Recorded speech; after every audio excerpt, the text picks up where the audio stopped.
Mistress Carrie keeping you company on this Friday. And I said it when I got in here and reported for duty that today is Rex Manning Day because the guys from Rubikon are here. Hi, guys. Hey. Hold on. I want to be able to make sure that I can hear you good. Are you there? We are here. It's so nice to have you guys here. This is a total trip for me right now. So for anybody that's listening, Rubikon is a local Boston band. And you guys have been a band since 2001, which is when I met you all. That's right. So I feel like we're like at a drunk high school reunion right now. Like, wait, what are you doing here? This is so weird. Yeah. So I'm so psyched that you guys are here. You're opening up for the Cult tomorrow night at the House of Blues. Yeah, that's kind of exciting. So for anybody that doesn't know who you guys are or may not have seen you over the years at the different clubs and stuff, 3 out of the 4, Jay, the singer from Rubikon, you're the only foreigner. Right. You're the only guy in the room right now that is not originally from Boston, although you lived here for a long time. Moved to Boston from Mississippi.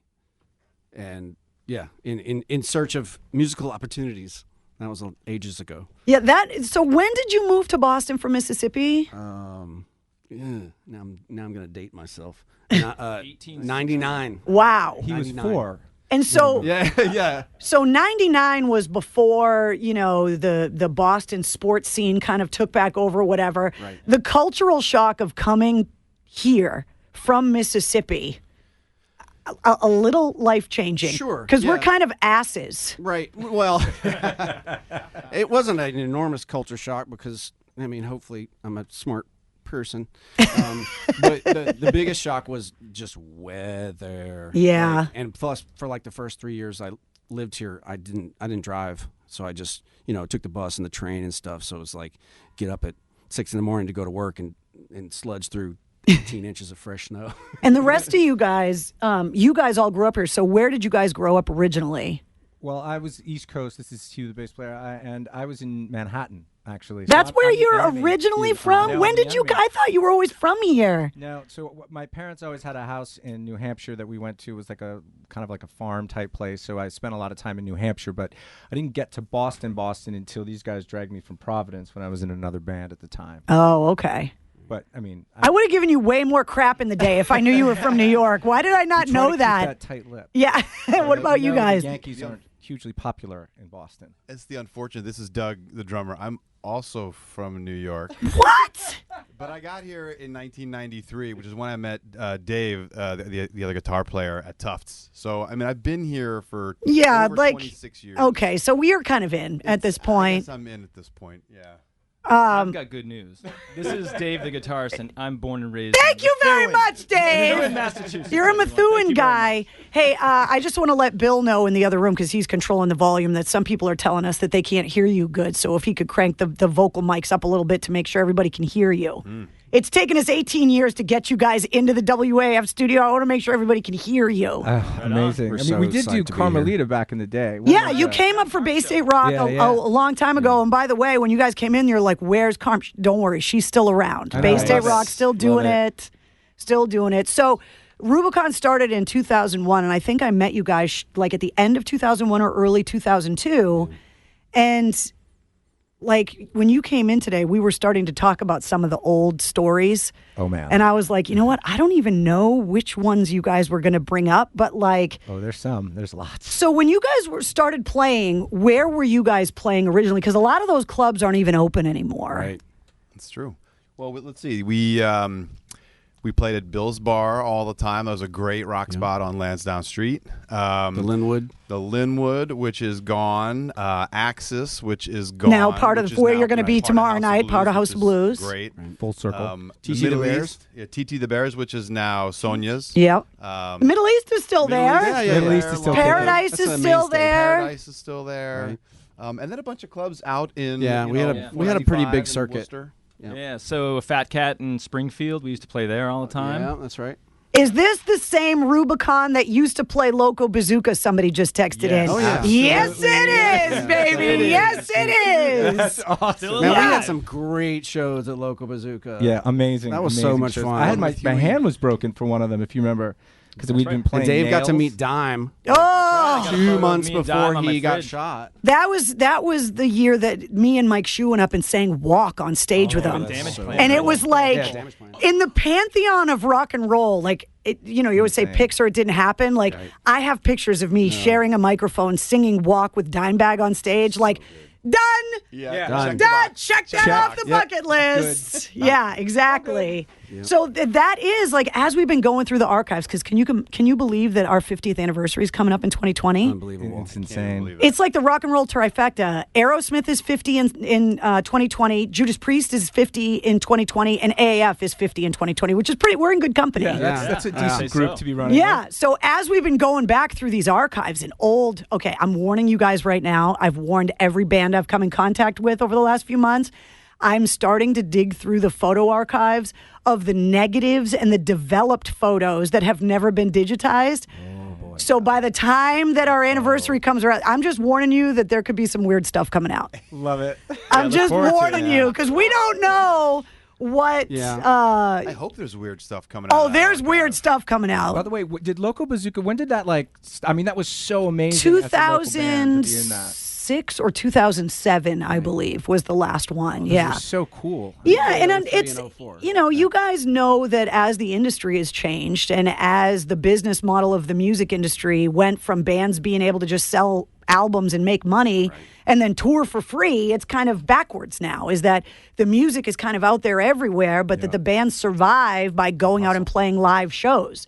So putting shows together like Local Bazooka where we could give away all of the tickets, it's a little bit harder now. 100%. And a lot of people ask, why don't you, do those kind of shows? Well, we're trying, but it can be hard. The roadies need to get paid.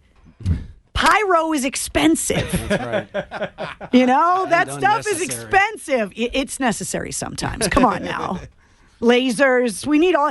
Iron Maiden's got that giant inflatable plane. That stuff's necessary. I was there. I saw it. Did you go this year? I did. Weren't they amazing? I have an Iron Maiden bumper sticker on my minivan outside. Right out there. He walks out Take a look. this morning. He's like, I want you guys to think if you can see anything that would maybe be the giveaway that this is mine. When you see this huge Iron Maiden. Yeah. The only time it's cool to have a minivan is when you're a musician because you got to haul your gear around. Otherwise, it's just like, I'm a dad. I don't want to drive this thing. Don't mock the Mini. Don't mock the Mini. It's convenient. I know it's convenient. I know. So Convenience over cool. I'm so excited that you guys are here. And you're not only here to hang out because you're playing with the Cult tomorrow night at the House of Blues, which, by the way, details are on the concert page at WAAF.com, but you guys came to play. And I'm super excited to hear you guys play because the sound check sounded amazing. So you're going to play a few songs for us. So what are you going to play first? This song is Broken Hearts, and it's the first track off the record. It's the first song off our new album. Yeah, do this. Yeah, when you say first song off the record, the actual name of the album is the record. That's why you're saying. Right. Yeah.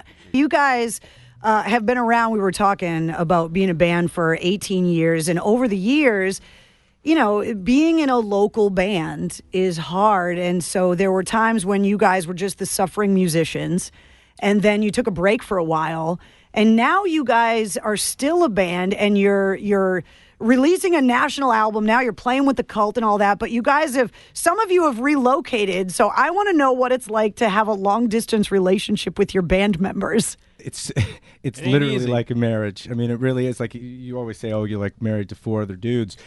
But you are, and you fight, and then you can't be together, and then you're hurt because you can't be together. I mean, it's like this ridiculous thing, right? And then it's like because Hugh, you live in California. I live in California. I mean, I'm literally 3,000 miles away 90% of the time. I mean, I flew in last night, and one of the benefits of like knowing these guys. I mean, it's a cliche, but we're closer than brothers could ever be. I mean, it's like we know each other so well. It's disturbing. Even each other's smells. Your wives do get weirded out by it. No good. They do. I've watched them sit there and just be like, "Can you believe we're married to these guys? Yeah, like, we're what the are we worst. doing?" It's terrible. But so bad. we'll fly in. I mean, everybody's sort of in different areas, and we just come in and we rehearse or we write, and then it just kind of happens where we can just sort of kind of get connected really quickly. And I think that it takes decades, literally, of being with people to get on that kind of same wavelength. When you just connect. I mean, I asked Ian Asbury a couple of weeks ago when we were talking about the show. I said, "Is it harder to keep a band or a marriage together?" And he actually laughed and he was like, "A band." Like so much harder than keeping a marriage together. So anybody that's listening that's been divorced, it's like, Jesus, that must be really hard. Because we already broke up, me and my wife. Yeah. It's probably, I mean, if you think about it, the fact that we're in different parts of the country, it may actually help because we're, There's less punching. Less punching, less arguing. But with technology, we can keep in touch musically and artistically, send each other ideas, chop up ideas, send them back. Well, you're still here. Yeah, I'm still here, and so is Dave. Yeah, so the two of us. So you guys have been here through the craziness that has become Boston with the duck boat parades and the movies. And like Boston has become the place that either you want to come on your bucket list, like people from around the world, like, I can't wait to go to Boston, or they're huge Tom Brady fans now, or we are the most hated people on the planet. So, Jay, you're not living up here anymore either. Right. So what is it? I know you're a Saints fan. I am. but I also married into the Pats. Right. So can we talk about that for a second? So you met your wife because you were bringing a demo for Rubikon up to the WAAF studio, and you hit on our receptionist. Let me clarify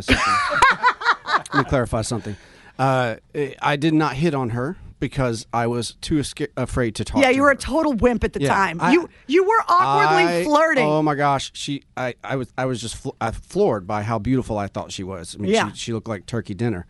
And like, it's not awkward at all, dude. Really, really beautiful. And, not awkward at all. And Huey talked to her at the reception desk, and I just kind of stood over in the corner. Like, yeah, but do you remember what you said? We literally walk in. I don't think you'd ever laid eyes on her before, and you look at her, and you look at me, and you go, "I think I love her." And this is the AAF receptionist, and I don't realize that keeping you waiting, because I got stuck in a meeting, that was going to change your life, because now you're in the lobby. Yeah.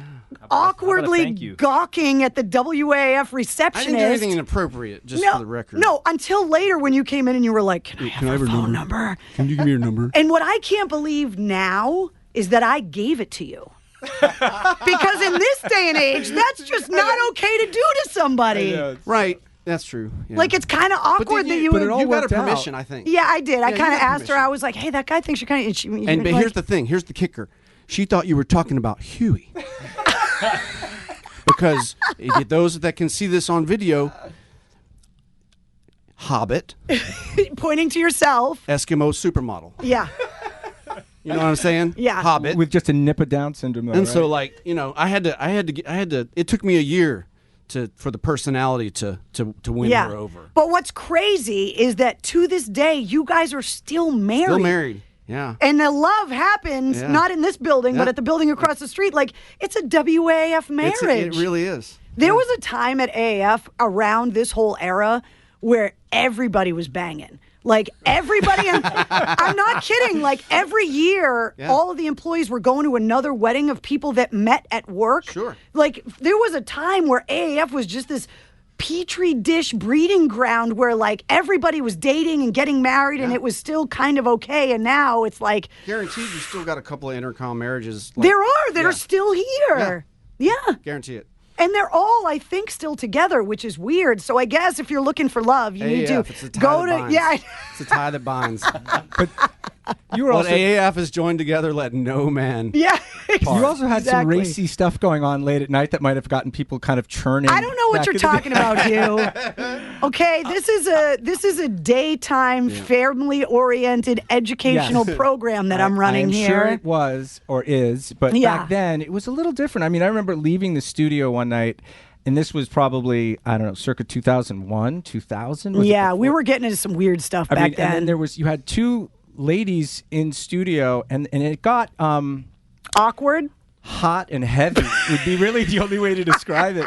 So I'm sitting in my car, and I'm like, so that's how it's going to be as I crank the volume. Yeah, that just happened.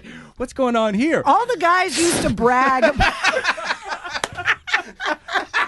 All the guys used to brag about the girls that would come up, like all the different, like Ozone, Rocco, like all those guys used to brag. Can you guys just put it on record right now? In the 50 years of AAF, I had the hottest chicks on my show, hands down. Both hands down. Thank you. Putting both down. Yeah, no question. Yeah, there were some hot girls hanging around back in the day.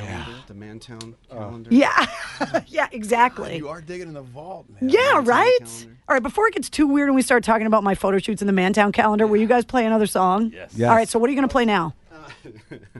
This one is called Lost September. All right, so this is Rubikon here in the WAAF studio. So if you're just tuning in, we got Rubikon here in the WAAF studio that has been a local Boston band for a very long time.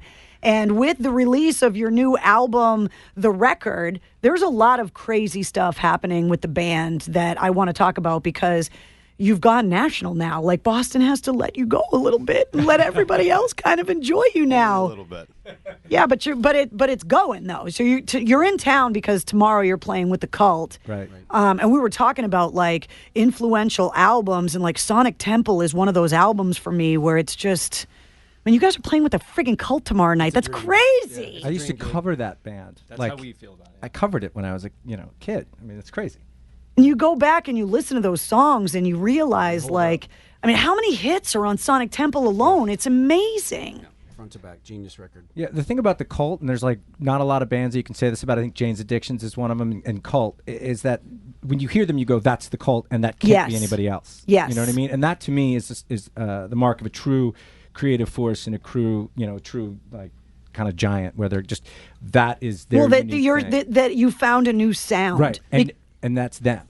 You know what I mean? And nobody else is them. Because what's We're cool? playing with them tomorrow. I know. Isn't that crazy? That's what I love. Like, I can't wait to go to the show because I keep saying it, but this is a really special day for me because I've known you guys so long. So to have you in here, to still after all these years be on the air at AAF and to have such great things happening with you guys, to go to the House of Blues tomorrow night and watch you guys open for the Cult, like, I feel like a proud mom in a way. Like, even though you guys are older than me, maybe. I don't know. Maybe you're not. But it's like, I'm a proud sister. I'll say it that way. That I'm super psyched for you guys. We'll take that, Carrie. You know, I'm really psyched about it. And, you know, a lot of the newer music, you can feel influences, you know, and there's a lot of great old school rock and roll retro things that are coming back with bands like Dirty Honey and Rival Sons. And, you know, it's so nice to be able to, you know, somebody texted in. I have to read you this text, Doug. It says from the 617, the tambourine is back. I told my wife I should have taken tambo lessons instead of the triangle. So thank you for bringing back the tambourine to the acoustic performances in the WAAF studio. Thank you for listening to the Tambo. It's back. It's Tambo back. never left. No, it never left, but it's back in force because, you know, it's just old school unplugged rock and roll all over again, which is very cool. I mean, It it's is no very cowbell. cool. Let's be No. clear. Well, I mean, it takes a certain thing to bust out the cowbell, It's man. pretty close. Is there going to be a cowbell tomorrow night at the House of Blues, perhaps? There might have to now. be. Yeah, there is Well, now. play cowbell, Carrie. You know what? I'll figure it out. I'll be like Will Ferrell in that skit. Amazing. More cowbell. Big gut hanging more out. Just cowbell here. yeah. I got a fever. I got a fever. Yeah. So let's talk about the first single from The Record, which is your album that's out now. So people can go, you can download it. It's streaming and all of that. But let's talk about the first single because that's the song that we're playing. Go ahead. Go ahead, Jay. We're putting you on the. I'll take this one. All What right, do you go want- ahead. What do you want to know? It's Well, called I Blood just on my hands. Yeah, it's got blood on my hands, and the video is a little bit strange. It's a little bit weird. It's a little bit dark and quirky, and So much fun to shoot. yeah. So tell me about, because you know you're a local band for a long time, and then all of a sudden you're like, we're making a video, and things are about to get weird, and there's a body in the trunk, and like, how is that to be in a music video? Well, we've done performance type music videos before, and it's super easy because we just kind of play the song, Right. and then you film it 6 or 7 times, and then you shoot, you cut it up. And you get to do all the rock star poses, and there's Sure. lights Yeah, and all that stuff that makes you look cool. Yeah, right. People screaming in the crowd. This is totally different. And so we had the concept for this, and it was all done in Nashville. We did that in the video for Lost September in 3 days. Can we talk about Nashville real quick? Not to interrupt you, but Nashville is all of a sudden becoming this hub of rock and roll. When did that happen? It was known as this country city for so long, and now the rock dudes have just invaded it. Yeah, I mean, there's a pretty significant presence there. Obviously, it's still dominated Oh, yeah. By country. But there's a lot of guys like Sean Morgan from Seether, and there's a lot of rock stars that have moved to Nashville just because they say it's so inspiring. So is that part of the reason why you wanted to do the video there? No, we did the video there because the video company was there. Oh, okay. So we did some But amazing. also we have a lot of roots there now because we record our albums. Yeah, down we've there. done I our mean, records there. We've gotten a lot from that city, and like you said, I mean, I think it's one of the last like places in America where music is king. It's like Live New music Orleans. is It's the same absolute- kind of New thing. Orleans is Yeah. the same thing. They've got a little funkier sort of thing going there, and I love New Orleans. Yeah. But Nashville's, like I said, it's amazing because you literally can walk down the street on a Tuesday at 11 a.m. and there are bars with live bands playing music. Yeah. Oh, and Not everyone only with playing in those bars will crush you at their instruments. Yeah. They're all superstars. All Incredible stars at incredibles. every position. I mean, we literally would walk in after recording the album. We'd go in like Saturday night at like 9 o'clock and into some random bar, and 5 of the best musicians you've ever seen are playing in front of 20 people, and they're covering Bob Seger. And you're floored at how good these guys are. Like in Nashville, it's all about the music there. How is it as a musician? Because I've told you guys 1,000 times, I have zero music ability whatsoever. But when you play an instrument and then you watch someone that is so much better than you at that instrument, how do you just not quit? Because it's hard. We wrestle with it. Here's the thing. Therapist. The thing is that everybody has you have your own distinct thing. Yeah. And sometimes it's a never-ending process developing your own distinct thing. it goes back to what we're talking about with Jane's Addiction and the Cult. Like you got your thing. Right. Let's face facts. Like Neil Peart from Rush is a way better drummer than you. Oh, you just hurt Doug's feelings. Look at him. No, He's like, actually the reason why I picked up the drums, but keep going. Yeah, but you're exactly you, and I don't think Neil Peart could do what you do. I'm crying. And I agree with that. And the same with Dave. Dave constantly takes a dump on his own guitar playing, but I think he's a total original. And can I just I'm compliment crying you, Dave, that you cut the ends off the strings that used to wave wildly at the end of your guitar? that's because he would Grown cut up. people with them. I've grown up, he says. That's kind of sad. I just didn't know if it was because the AF studio is so small. You didn't want to like poke my eye out. Right. All right, They'll be so flying in full bloom tomorrow night, I promise.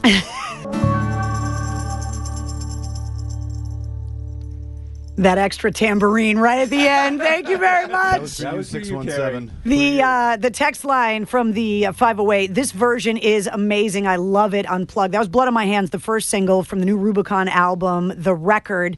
You can go to RubiconMusic.com. And by the way, Rubicon spelled with a K. That's right. And you We can. came before the Jeep. like a week before we had like the name released, and then the Jeep came out. We're like, Damn it! kill me now. we did sue Jeep unsuccessfully. Yeah, well, that's what We're happens. kind of in the hole still. Yeah. So if anyone on the air can help donate to sort of the Rubicon Legal Fund, I'd appreciate it. Thanks.